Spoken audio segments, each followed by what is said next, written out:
അത് ഡിസൈൻ ചെയ്ത് നടപ്പിലാക്കിയ ആർട്ടിസ്റ്റ് ശ്രീ സഞ്ജയ് കുമാർ, ഇവിടെ സന്നിഹിതരായിട്ടുള്ള PTA കമ്മിറ്റിയിലെ മറ്റംഗങ്ങൾ, SMCയിലെ അംഗങ്ങൾ, MBTയിലെ അംഗങ്ങൾ, ബഹുമാനപ്പെട്ട സ്കൂളിലെ അധ്യാപകർ, അനധ്യാപകർ, ബഹുമാനപ്പെട്ട രക്ഷകർത്താക്കൾ, പ്രിയപ്പെട്ട വിദ്യാർത്ഥികളായിട്ടുള്ള കുഞ്ഞുമക്കൾ, ഈ സ്കൂളിൻ്റെ അഭ്യുദയകാംക്ഷികളായി ഇവിടെ എത്തിച്ചേർന്നിട്ടുള്ള മറ്റ് ബഹുമാന്യരെ, സുഹൃത്തുക്കളെ, സഹോദരന്മാർ, ദീർഘമായിട്ടുള്ള ഒരു സംസാരത്തിലേക്ക് ഞാൻ കടക്കാൻ ആഗ്രഹിക്കുന്നില്ല.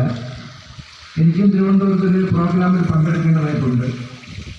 നമ്മൾ നേരത്തെ നിശ്ചയിച്ചിട്ടുള്ളതാണ് ഈ പ്രോഗ്രാം. പക്ഷേ ഒരു 4 ദിവസം മാറ്റിവെക്കേണ്ടി വന്നത് ബഹുമാന്യനായ നമ്മളെല്ലാവരും ആദരിക്കുന്ന മുൻ മുഖ്യമന്ത്രി ശ്രീ DS അച്യുതാനന്ദൻ്റെ വേർപാടുമായി ബന്ധപ്പെട്ട് നിയമസഭയിൽ നിശ്ചയിച്ചിരുന്ന ഒരു തെരഞ്ഞെടുപ്പ് പ്രോഗ്രാം അത് ചേഞ്ച് ചെയ്യേണ്ടി വന്ന സാഹചര്യത്തിലാണ് നമുക്ക് ഈ പ്രോഗ്രാം മാറ്റിവെക്കേണ്ടി വന്നത്. എന്നാൽ ഭരണകൂടങ്ങളുടെ പണി പൂർത്തിയായുള്ള ഉദ്ഘാടനത്തിന് വേണ്ടി കാത്തു നിൽക്കുന്നത് ആരുടെ സൗകര്യത്തിന് വിഷയങ്ങളായിട്ട് കാത്തു നിൽക്കുന്ന ചെയ്യുന്നതോടുകൊണ്ടാണ് ഇന്ന് 3 ഭരണകൂടങ്ങളുടെ ഉദ്ഘാടനം നടത്തിയില്ല.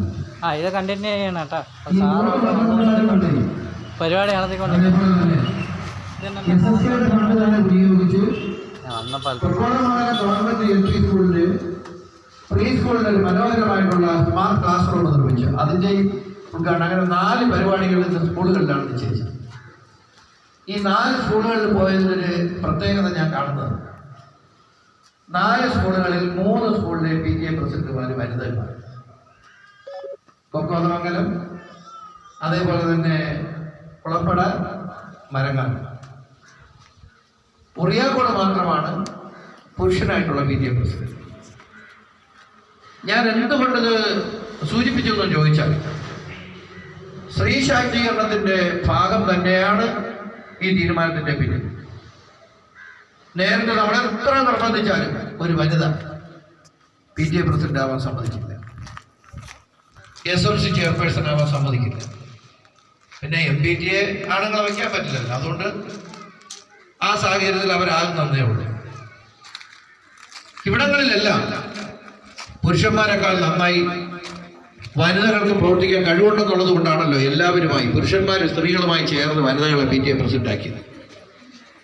അതൊരു നല്ല അനുഭവമാണ് എന്നാണ് ഞാൻ കാണുന്നത്.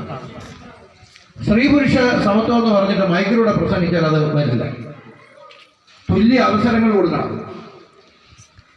ഈ അവസരങ്ങൾ മാത്രമല്ല, സമ്പത്തിൽ അവർക്ക് അവസരം കൊടുക്കണം, സ്ഥാനമാനങ്ങളിൽ അവസരം കൊടുക്കണം, വീട്ടിൽ അവർക്ക് തുല്യമായിട്ടുള്ള പദവി കൊടുക്കണം. എല്ലായിടത്തും അങ്ങനെ ആയാൽ മാത്രമേ പരിഷ്കൃതമായിട്ടുള്ള സമൂഹമായി നമ്മുടെ സമൂഹം മാറും. സന്ദർഭവശാൽ ഞാൻ അത് സൂചിപ്പിച്ചതേ ഉള്ളൂ. നമ്മുടെ സ്കൂളിന്റെ ഭാവിയെ സംബന്ധിച്ച് ഇവിടെ PTA പ്രസിഡന്റ് തന്നെ ശ്രീമതി അഖില തന്നെ